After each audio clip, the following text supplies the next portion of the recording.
play fake for Wade. Reads it over the middle. It's picked off. That is Xavier Wampa. There goes Wampa.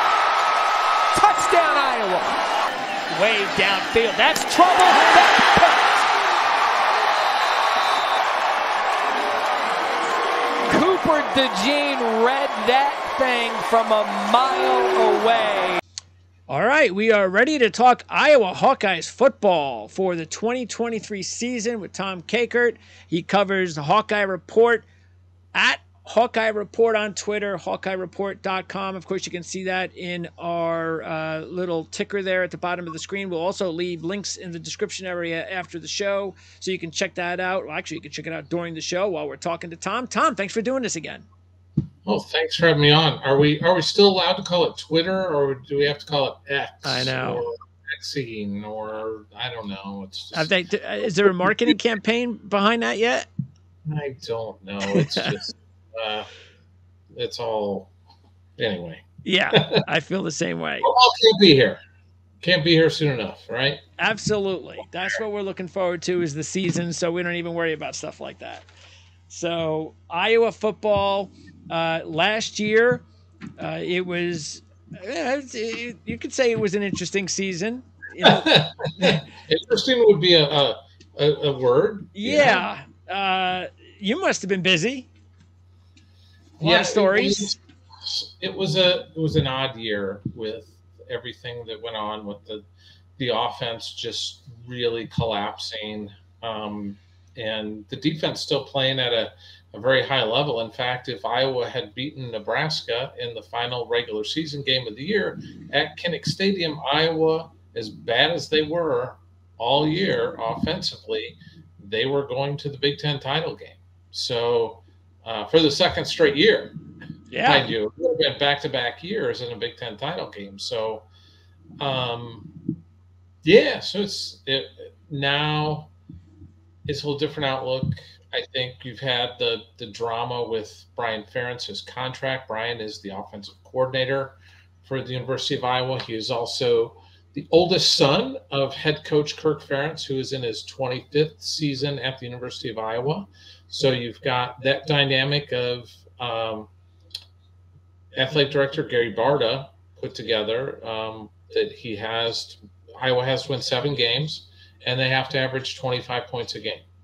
So really, it has, that's the contract. And in the contract, I like it. It has been dubbed the drive to 325 because that's what he's got to get, 325 points, or he's out of work. So we'll see what happens with Brian. But even crazier is athletic director Gary Barta is now former athletic director Gary Barta because he retired earlier this month. In fact, 13 days ago was his last day of work at the University of Iowa. So which also happened to coincide with, it was Kirk Ferentz's 68th birthday too. So just the wild coincidences of everything rolled into one. But so now they have an interim athletic director, Beth Gatz, who was the deputy AD, and she is going to now oversee Brian because Kirk cannot oversee his son in terms of employment. So it's wild, man. It's wild. Have you ever, this is the first time I've ever heard of a contract like that. The first time I've ever heard of something like this. Yeah. Wow. Okay.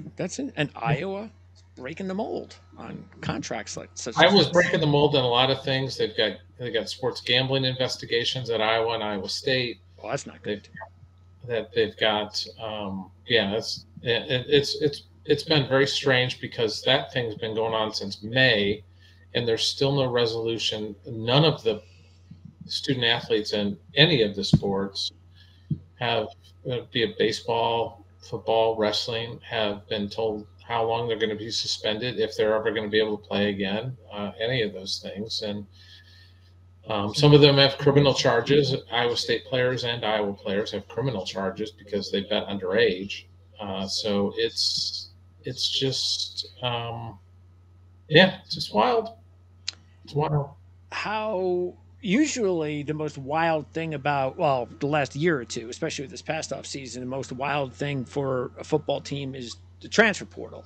That's Sure. wild. It still is, of course. How wild has that been for Iowa football, if at all? It's been weird. It's been different because Iowa was not a big portal team before this year, and it coincided with the idea that Iowa formed a collective, the Iowa Swarm Collective, which got underway just over a year ago, and had some good success. They were able to help Iowa on the recruiting trail bring in Cade McNamara from Michigan. Huge. The guy who a couple years ago beat Iowa in the Big Ten title game and took Michigan to the college football playoff. Yes. The Final Four. So they get him to come in, and another guy that I think is just as important on the defensive side, Nick Jackson. Iowa lost Jack Campbell and Seth Benson. Campbell, first-round pick. Seth Benson's in the Broncos camp. Two terrific players. Campbell's unbelievable. Consensus American and everything. So there's some big shoes to fill with those two. And they had one guy coming back that they felt really good about, Jay Higgins. But getting Nick Jackson out of Virginia, three-year starter there, 100 tackles each of the last 3 years. Impressive guy. So that helps solidify the linebacker position. They've got Cooper DeJean back at one of the corner positions, and he's a potential All-American. Last year, he returned 3 interceptions for touchdowns, so including one in the bowl game. So that'll get you noticed. He's an electric player. In fact, here's another fun stat. So he kind of took over as the punt returner too, and had he had more opportunities, he only had 10 punt returns. Okay. But had he had done it all year and had more returns, he would have led the country in punt return yardage. He was, as it was, he averaged 16.5 per return just with those 10 returns. Okay. Well, that's big. And you would expect that to continue, or do you think because how valuable he is as a corner, they're not going to overstretch his duties? Good question. I asked special teams coordinator LeVar Woods that at Media Day on Friday, and he didn't give me a firm answer at that point. Mentioned that the other guy that they got in the portal that they really like and think might help them there and help them in the return game is a young guy named Caleb Brown. Okay. Caleb was at Ohio State last year. In fact, his only catch of his career as a true freshman was against Iowa when the Buckeyes just demolished Iowa in Columbus. And so he transferred out after spring ball, and Iowa was able to land him. And that's a huge get for Iowa because they needed some more talent and depth at wide receiver, and that gave them both of those things. So he's also a guy that they're going to look at in the return game. So that's another player to watch. So that's Caleb Brown. Caleb Brown, yeah. Okay, because originally from the Chicago area, and 4-star wide receiver. I got to see him out there for the first time at practice on Saturday because he was not there in the spring. So this was really our first time to get a look at him, and he looks the part. He's probably like 4th on the depth chart right now. There's a young guy, or I should say another portal guy that's really kind of risen up, and that's a young man named Seth Anderson. He was at Charleston Southern last year at the FCS level, and he's got pretty good bloodlines. You'll remember his dad, Willie Flipper Anderson. Okay, yes. Who held the NFL record. I think it's still the NFL record for most receiving yards in a game. It's like 380 some yards. Yes. Something. Okay. Played at UCLA. So Seth is off to a really good start. He was with them in spring ball, but like the second practice, he tweaked his hamstring, so he was shut down for the entire rest of the spring.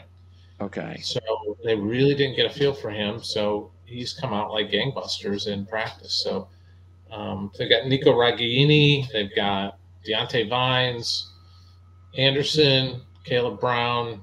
That's a nice foursome to kind of go with at the receiver position with McNamara. And then at tight end, you got Luke Lachey coming back, and he really distinguished himself You probably remember his dad too, Jim O'Shea. Offensive lineman, Ohio State. Yes, lineman from Ohio State.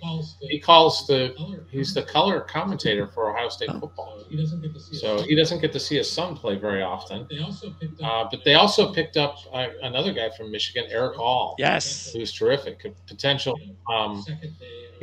second day. I would think realistically probably second day NFL draft pick.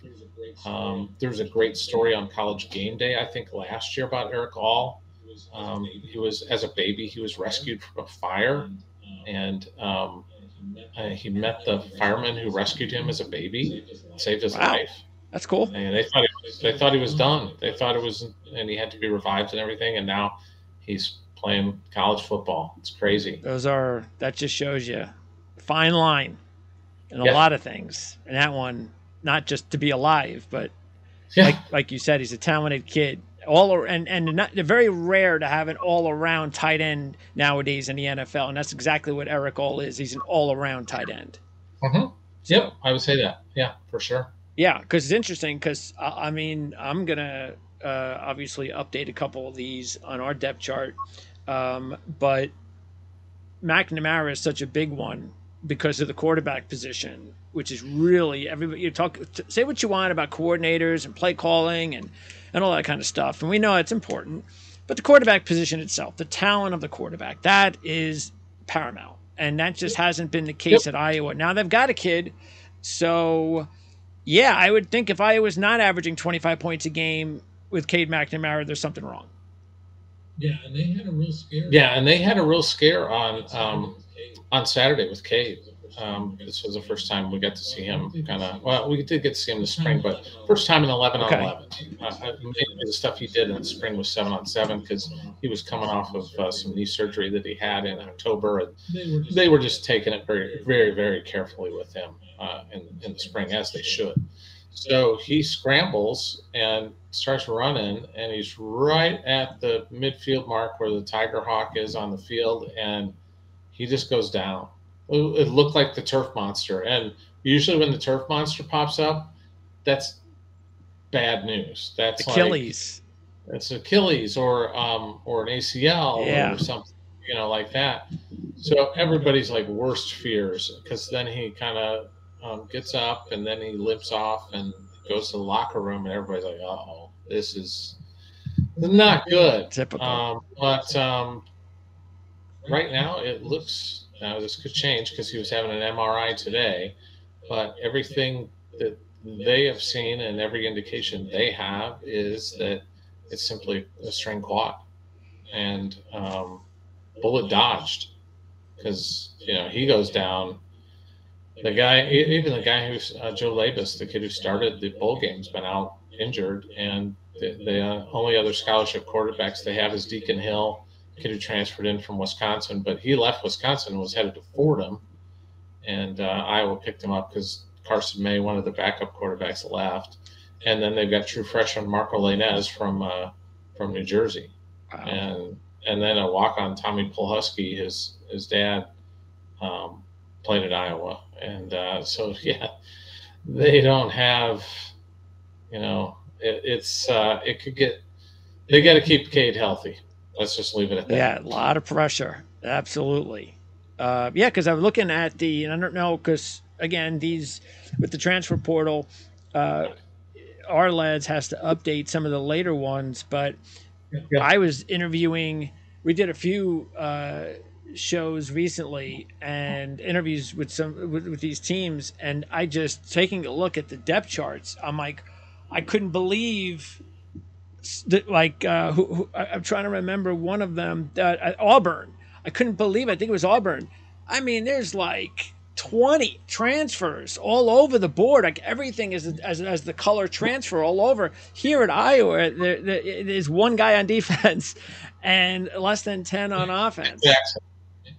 Nick Jackson, and then you've probably got Rusty Feth, one of the linemen. You got Cade McNamara, you got Caleb Brown, Seth Anderson. That's probably about it. Hayden Large, fullback. Hayden Large is another one. Yeah, that's a wild story. Kid from Dordt who transfers in. and he's walking on. He just wants to kind of take the shot, and so I saw him. This is the first time because we don't get to see them much, and and he's and he was a tight end, and they're just like the expected starting fullback, because I was one of the few schools that uses a fullback. Eli Miller blew out his knee in the first practice of spring, I think. Okay. So they didn't have another fullback. So they just said, "Hey, Hayden, you want to go try this?" All right. So I saw him the other day, and I looked at him, and I'm like, he looks just like Pearl Jam singer Eddie Vedder. Oh. Kind of long hair, and he's kind of got that a scraggly goatee kind of thing going, and so this is how old it made me feel. I go, yeah, right. Well, like Eddie Vedder, and he goes, "Who's Eddie Vedder?" Who's that? He'll probably be a crowd pleaser, that's for sure. I don't even want to ask you if you know who Bruce Springsteen is. Yeah, oh no. That would be, don't say you don't know who that is, then we got problems. Yeah, I was just like, oh my God. Yeah. All right. So go ahead. No, I was gonna say let's then start with the offense. We went through a few players already, notably, but specifically you mentioned Lachey, so that group, that two guys right there, that's Iowa's in good hands. They're among, I think that duo, just combining them together, is maybe the best twosome for tight ends in the country this year. I think you can make that case. I think they're both NFL draft picks, and probably potentially second day, both second day picks. Do they have? Because this is always important. Every team, if you're going to have some sort of an offense that is going to be I don't want to say explosive for Iowa just yet, of course, but is there a number one receiver? Is there somebody that can scare opponents? Scare? I think their some of their parts is kind of the better. I think it's better. Last year it was deeper. It was such a mess last year with the receiver position because they had Keegan Johnson, who's at Kansas State, but every week it was like, is he going to play? Is he not playing? Because he had this quad injury or some injury, hamstring injury. I don't know, And then it got to the point where it was just like, well, he only wanted to play a certain amount of games so he didn't burn his red shirt. So he wasn't just going to, play later in the year, and then he didn't get as many reps in games, and that frustrated him. It was just not a good deal. And then you have the other top receiver from last year, Arlen Bruce, who's at Oklahoma State, and Arlen is swept up in this gambling thing. And he was betting on Iowa games that he was playing in. It's crazy. Do these people, again, I will say this, do they not know history? Do they not know Pete Rose? They probably don't even know who Pete Rose is. I don't know. And they're taught these things. They are talked to about this, and with the sports books and everything, they have all your information. They geolocate you. They know exactly who you are and when you're betting and how much you're betting and who you're betting on and where you're at when you're betting. So it's amazing to me that these young people just who know all this technology is out there. Yes. They know, and yet they just think that they're bulletproof and that nothing's ever going to happen to them. And, that's it. The Iowa State quarterback's probably done. The Iowa State top running back's probably done because they bet on games involving their own team. Well, Iowa's back kicker is probably done because he bet on his own team, Maybe this is another big reminder. Well, it's so crazy to me because Iowa is one of the only states that I don't know a lot of states where you're able to bet on the home state schools. True. Yes. If you go over to Illinois right now and you can't bet on the University of Illinois or Northwestern or any of the schools that are based in Illinois. You cannot bet on games in that state. Iowa, you can bet on Iowa games. Yeah, Iowa State. it's very strange. Yeah. So, and I know, like, I'm pretty sure New Jersey does not allow that. I don't think you can bet on Rutgers games. Correct. And Correct. things of that Yep. nature. So, And that's the way it should be. so if you want to avoid it, there's the answer. But I think they're also worried about the bite that will take out of some of the revenue from gambling. But you got to worry about the integrity. I would suggest to the Iowa legislature that they implement a thing where you can't bet on Iowa. Yeah. I can't imagine how that wouldn't get passed, at least, politically in some way. But yeah. Okay. So offensive line, big staple for the program. Do they have big question mark? Big question mark. Okay. Yeah. It's been interesting to listen to Kirk Ferentz and also offensive line assistant George Barnett, who's the position coach. Because they have been very, very, very positive about this group coming into the season. They felt like last year it was just a young group. Some guys got thrown out there earlier than they should have, right? And that they struggled. They gave up 38 sacks and averaged 2.9 yards per carry. Your offense is going to struggle if you give up that many sacks and you can't run the football. For example, they had a center last year, Logan Jones, who's back to be the center this year, but he moved over to center after the previous season, and then his first snap was ever at center was spring ball, and he had a tough adjustment because he was playing D line before that. Oh, okay, yeah, that's big. So he flipped sides of the ball and never really played center and all these things. So it was an adjustment for him. And he struggled, and so did everybody else on the line. They struggled. Tackle position was a struggle.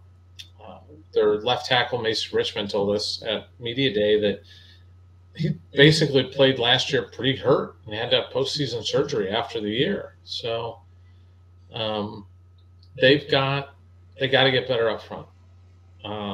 Kirk is confident. George Barnett is confident that they will.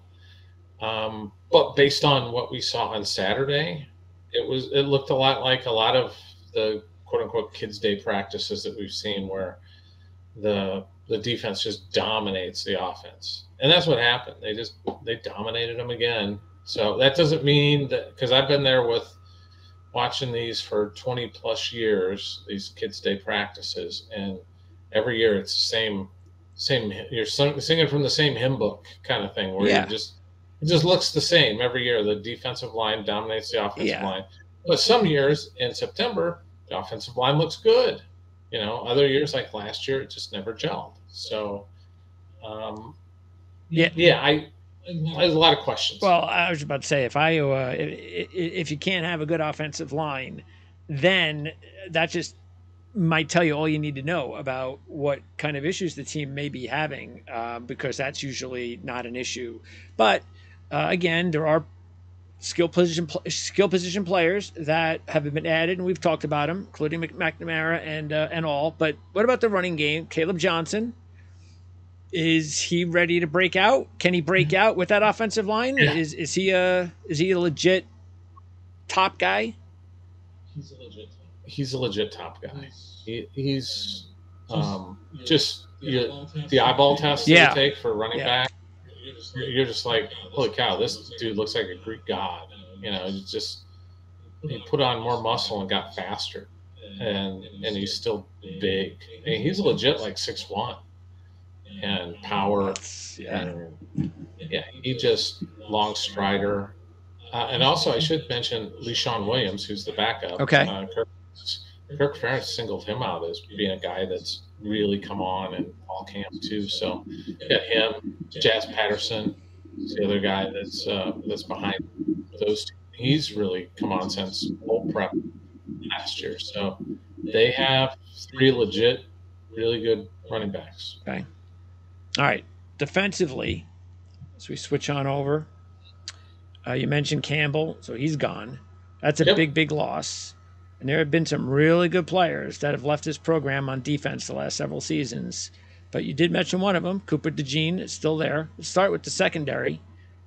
How is the because there have been other good players that have left that secondary the last couple of years too. So it's the rite of passage from Phil Parker, who just keeps churning out great defensive players. And Cooper DeJean, when he came in, he was supposed to be a safety, and then kind of out of necessity, he started playing some corner his true freshman year, and it just stuck.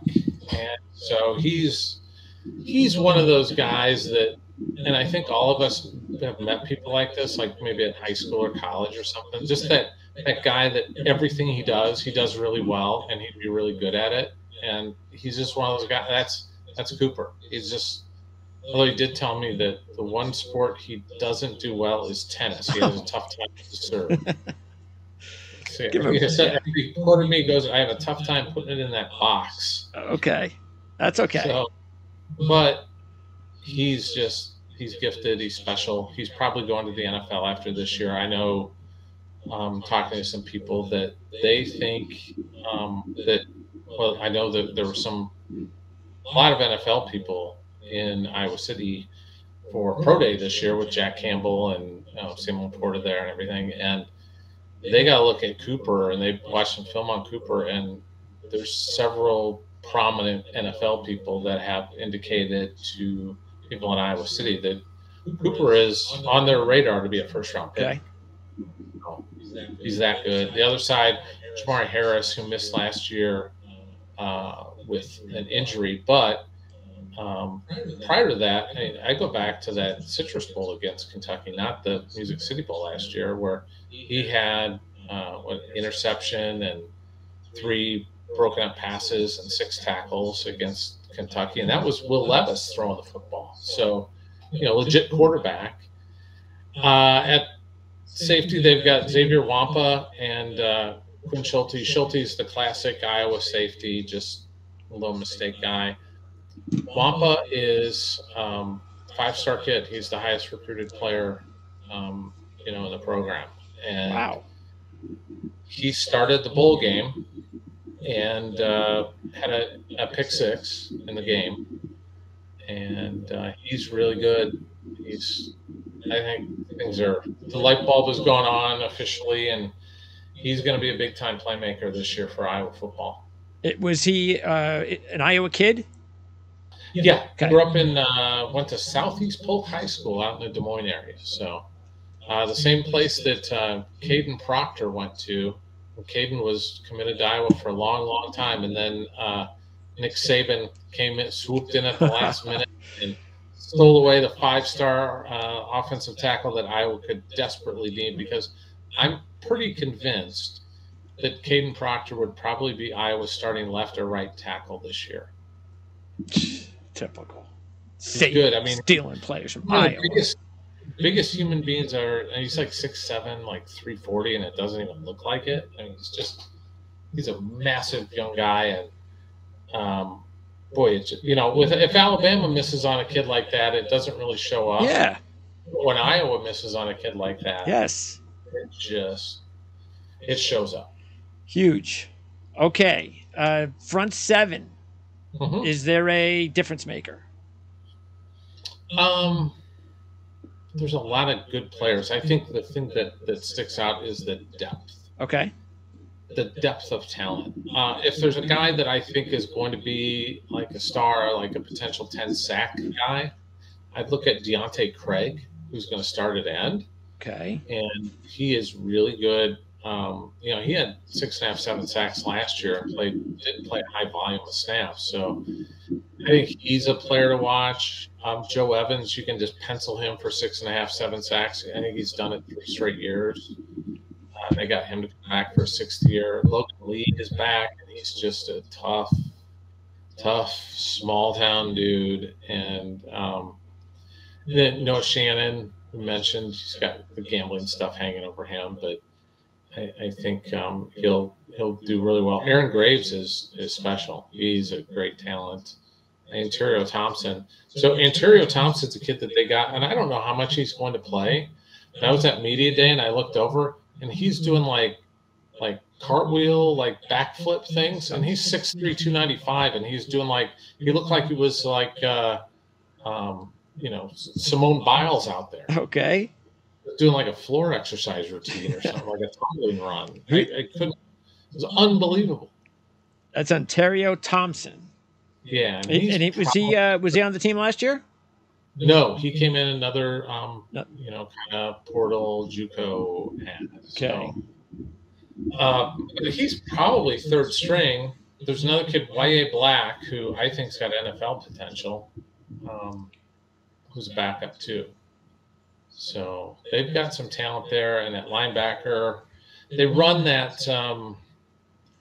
4-2-5 a lot. So they have a position called a cash. Some coaches call it like a hero or whatever, or different. Everybody has different names, but they call it cash.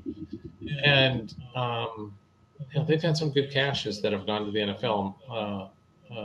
Monty Hooker, who's one. Who's with the Tennessee Titans. Dane Belton, who's with the Giants now. And the guy doing that this year is going to be Sebastian Castro, who's a veteran. Doesn't say a whole lot, but just goes to work. And good player. And then you've got Higgins at middle linebacker and Nick Jackson the outside. So they've got some guys there. They've got some good depth, I think, but young depth at linebacker. And overall, like you said, the depth is there. That's always extremely important. Yep. And it sounds like you kind of use that word as well on offense with some of the skill position groups. So I guess this should lead me into my question regarding recruiting. With all of the noise going on, how has the recruiting been? I think it's been pretty solid. I mean, they're at like 20 plus commits already, okay. And they're feeling like they're in the right place, and they've gotten the guys that they wanted. Okay. That's good. They pretty much cleaned up in late June into July with the group that they brought in of uncommitted prospects, and got all but one of them that they had brought in that were uncommitted. So it was like 8 for 9, I think, or 9 of 10. So it's an impressive run for them on the recruiting trail. And frankly, I was talking to a friend of mine about this the other day. With the direction of college football, and basically you're going to have 2 big boy conferences, 2 mid-sized conferences, and then the kids tables. That's what you're going to have. And if you're in one of those big conferences, you automatically have an edge. You just do, because you're going to be playing at the highest level. Yep. And you're going to have twice as much money as those other places. So it's just going to be a real advantage.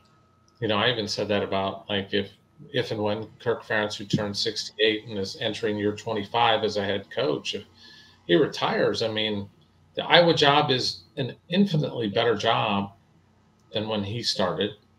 It's worlds better than when Hayden Fry started. And it's remarkable. Iowa's had 2 head coaches since 1979. It is amazing. Yes. It's crazy. Yeah. You just don't see it. No. It's just, and that's an attractive thing for coaches too, is that you're going to get a chance to succeed. They're going to be patient with you. They're not going to pull the plug after 2 years. So that's a big selling point for Iowa. So we'll see if and when. Kirk has not even like hinted that he's going to hang him up. And in fact, he loves coaching just as much today as he did 10 years ago. That's great. How old is he? 68. Just turned 68. Hey, he's a pup. You know how it is. I mean, the way I feel older. Yeah, I mean, you just hear about guys now coaching in their 70s. So, yeah, 70s new 60. Yeah, 70s new 60, right? So, even though I hear the guys that are 70. Depending on how good you take care of yourself. Of course, big time. Now, we did touch upon it, but I can't not talk about how good special teams usually is. and should be once again with these kickers. I mean, this could be the best pair of kickers in the country. It might be the best combo in the country. Both are up for their individual awards at their position, with Tory Taylor in year 4 up for the Great Guy Award. And then you've got Drew Stevens, true freshman last year, who's, a nominee for the Groza Award. And, when you have kicking game guys as weapons, that's a big deal. And, Tory Taylor, hopefully the offense is better because he's going to need a break. Yeah. He's punted 162 times the last 2 years. That's crazy. It's an insane number of punts. It's no wonder his numbers kind of start to fade a little bit in the winter. And some people might say, "Oh, it's cold weather." I'm like, well, his legs probably worn out. Punting. So but he's a weapon because he's still got the art of football when you and I were younger, where they actually used the coffin corner. Yes. He does that. He's very adept at just popping it up, pooching it up there, and dropping it in the coffin corner. So, and then Stevens, watched him kick some field goals on Saturday, and he's good to pass 60 yards now. So, his long is in the 50s, but I think he put on about 20 pounds of muscle. He looks different. He's stronger. And, I think he's going to be good. Yeah, those are those little things that you don't notice unless you really follow the sport as well as we do, how important it is to have not just good special teams, but elite special teams, and what a difference it can be. And especially if your offense is not where you really need it to be. Absolutely. I mean, special teams can win and lose you games. Yes. And I'll give you an example. 2 years ago, Iowa at Nebraska. Iowa is dead in the water at halftime. I mean, they just looked listless, and that was a Big Ten championship game berth on the line for that one too. And a young guy named Kyler Fisher, who's probably their third linebacker right now, blocks a punt, and Henry Marquez, a special team guy to the core, picks it up and scores, and Iowa goes on a run, and the game is over. One bit of adversity, one special teams play, just one. So one special teams play flipped that outcome because Nebraska was cruising to a win, and that punt and that put Nebraska on tilt, and it was over after that. It was just, and even the Nebraska people were saying, "Game over." Yeah. And I was like, "Oh, really?" Yeah, you watched. Yeah. That fragile team. Yeah. The first bit of adversity, and they're like, looking for the life raft off the Titanic, to jump in the ice cold water. Yeah. It's like getting a shorthanded goal in hockey. It's like, yes, it just boosts up the entire team. You're not supposed to do it. It's free money. Yeah. Yep. It's huge. And overall, the team this year compared to last year, if they're a healthy team, let's just say they're healthy, and McNamara plays the entire season, schedule's very favorable. Yeah, I was noticing that. Yeah, this is a championship game team. Tough game is the whiteout game at Happy Valley, and then they go to Wisconsin. Every other game, Iowa's probably favored in. Yes, I think. I agree. I would think they're might be small favorites, but they're going to be favored in every other game. And if 10-2 is certainly realistic, and Wisconsin has an easier schedule than Iowa does, although they play Ohio State, but I think their schedule is still a little bit easier. It's wild about the Big Ten West, and this is the last year of the Big Ten West, is that there's only 3 coaches returning from last year in the Big Ten West. Oh, okay. Brett Bielema, Kirk Ferentz, and Fleck and Fleck. Yeah. PJ. And that's it. Yeah, Matt Rule is it should be an upgrade. Ryan Walters, new at Purdue. You got that's an unknown. Braum was a really good coach. I know. It's very different. Luke Fickell up at Madison. And you got a lot of different faces out there this year. So it's a little bit of a mystery in the Big Ten West. And that's, and you have what happened at Northwestern with David Braun now taking over for Fitz. Yeah. Talk about turmoil. Yeah. I don't think that's going away anytime soon. No. So, not until some checks are written.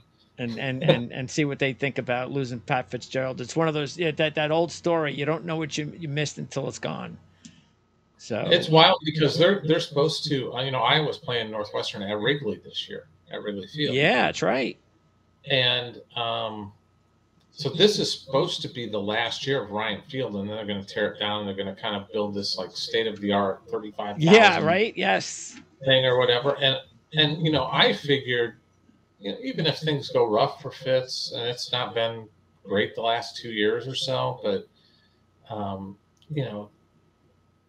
he's the most famous Northwestern football player coach ever. And I figured they'd have like a statue of him outside yes. the field. And now, probably not. I think that thing's fractured forever. Yeah, it's so delicate nowadays.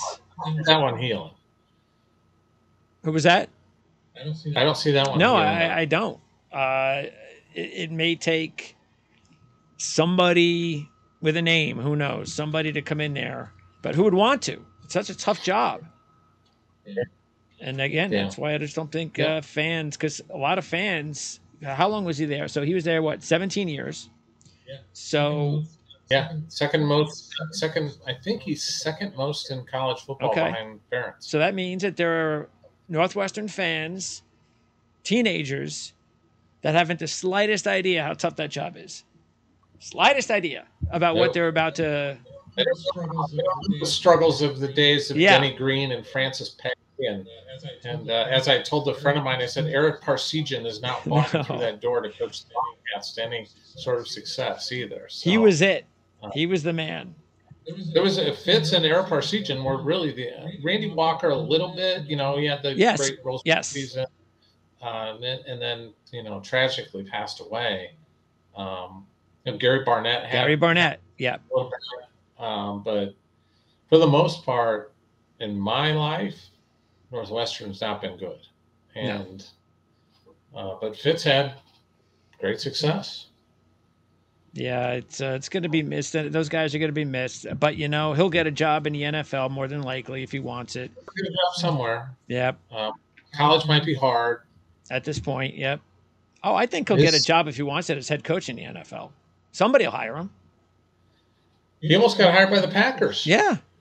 He might have been. He might have hired if he wanted the job. He might have been the head coach. Yeah. And I think if he wanted the Bears job in the past, if he would have pushed for it, he probably could have gotten it. He's not going away. He'll be an NFL coach probably, but that's gonna be tough. But again, Rule. By the way, PJ Fleck noise you hear. Do you buy the noise? Because I've heard it before. I don't. I talked to some people up there, and they think this is just a couple of disgruntled people. Okay. And frankly, talking to some people who cover the team, that story got shopped around a lot, and people just turned it down because it just seemed like grinding of axes. Just seemed like there was nothing there. It seemed, because that's what it seemed like. It seemed like, well, if that was true, then come on, we would have heard a lot more. And there's just no way you keep that under the. Trust me, there are a lot of coaches who would like to bury people. Yeah. So if there was some legitimacy to it, they would have. There's some coaches that don't tend to enjoy his shtick, if you will. So, That's another guy, though. He's done a really good job there. He's a good coach. He is. He is a good coach who has done a really good job up there, and it's not gonna. They're not gonna return to the Bernie Bierman national title era of the 20s or whatever. Yeah. Bernie Bierman's not walking through the door to coach them, but he's got them to respectability to where Glenn Mason had him that level. Lou Holtz, for the short period of time that he was at Minnesota, got them going. Smokey Joe Salem kind of had some decent teams there, but then they fell on some hard times. Yes. Jerry Kill was a really good coach there, and just the health issues, I think, derailed him. And Jerry Kill, a great guy too. So, yeah. Yeah, I think Fleck is. Now, I don't know if it's a tricky one, but he kind of reminds me of, could he be like a Pete Carroll? Could he bring that to the NFL? Could it work? Yeah, maybe. I don't know. Yeah, maybe. I don't know. I don't know how much guys would. Nowadays, it's a lot different. Yeah, than when Pete was in. Yeah. So. And Pete has huge credibility because he was at USC and had. Yeah, that's a lot bigger. Yeah, he was winning Minnesota. He was winning national titles and coaching Heisman winners. It's a little different than PJ Fleck rowing boats on Lake Minnetonka. Well, one more year, and then next year we'll be talking about playoffs, like real college football playoffs. College football playoffs and a Big Ten that has 18 teams and no divisions. Oh, I'm not looking forward to that. Good luck. Teams from the West Coast. Who's Iowa? Is Iowa going out west next year? I would guess they're probably. I heard that. Well, they were supposed to go out to USC initially, but they're going to have to redo that schedule. And now I heard they might end up going to Washington next year. Those would be not bad. No. That's a nice trip. Again, I think all that stuff is fun, but it's diehard college football fans. We don't want to see the legacy, everything that's built up, the tradition. It's what makes the sport. It's gonna be gone, and that's the thing that's unfortunate. But I guess that's what comes with everything else. The transfer portal, which I actually like. Obviously, nobody likes the way it's working, but I like the fact that players shouldn't be third and fourth string on Georgia and Alabama instead of first string on any other team. I prefer that. I think it's better for the sport. And you know what? Coaches can come and go wherever they want to go. Why can't Yes. Yes. They should be afforded the same opportunities as the head coaches, and let them move about. Yeah. They don't have to sit. I think there's just too much. The free market will decide all this stuff eventually. Everybody's always interested in putting some guardrail up, and I'm just like, you know what? The free market has worked well in this country for a long time. I think I'll figure it out in college sports too. And here's the thing I suspect is going to happen within the next 4 or 5 years. Players are going to organize at some level, and they're going to want, when you're making billions of dollars in media rights every year, they're going to want a slice of that pie. Every other major sport in the professional level has some sort of revenue sharing, be it NFL, NBA, it's like 50-50 with the media rights. As big as college sports is, I would think we're headed down that road. Well, some of those kids can use it, that's for sure, because not everybody's a star. Or maybe you see college athletes become employees. I know nobody wants that. I know nobody on the university side wants that anywhere, because then there's all kinds of different things that come with hiring them as employees. Yeah. But, we'll see. Yeah. And then the playoffs, that's something I am excited about. I think it's Same. I think it's something that will, because I think some people just think it's not really going to matter. But I honestly believe next year when the playoffs are out, that first weekend of like 4 playoff games or whatever it's going to be, I think it's going to be the biggest thing ever. It's going to be awesome. Yeah, it's going to be awesome. And then that next weekend, that kind of quarterfinal round is just, 3 games on one day. One is kind of a standalone, and then 3 another day. I mean, that's going to be friggin' awesome. Yes, because what we're going to see is what they don't get. We're just like college basketball. We're going to get upsets. It's not just always about first and second and third and fourth and who's first and second and third. No, these teams are going to get upset if you play playoff games. It's just going to happen. Here's the thing that I really love too is that they're going to have guys or have teams go on. You're going to have to play in stadiums at other schools. So you may have LSU having to go on the road to play at the Big House, which would be awesome. Or Beaver Stadium, because they would never schedule that team, but now you're going to have to go in December. Yes, that's going to be great. Yeah, it's going to be incredible to watch and to see, and that's what college football is at its best when you're at one of those home venues of Michigan, Ohio State, Penn State, LSU, Bama, wherever, and there's nothing like the electricity of a college football crowd. Nothing. It's the best. It is. Yeah, I'm looking forward to it. Unfortunately, we got one more year to wait, but we'll get there. It'll be here before we know it.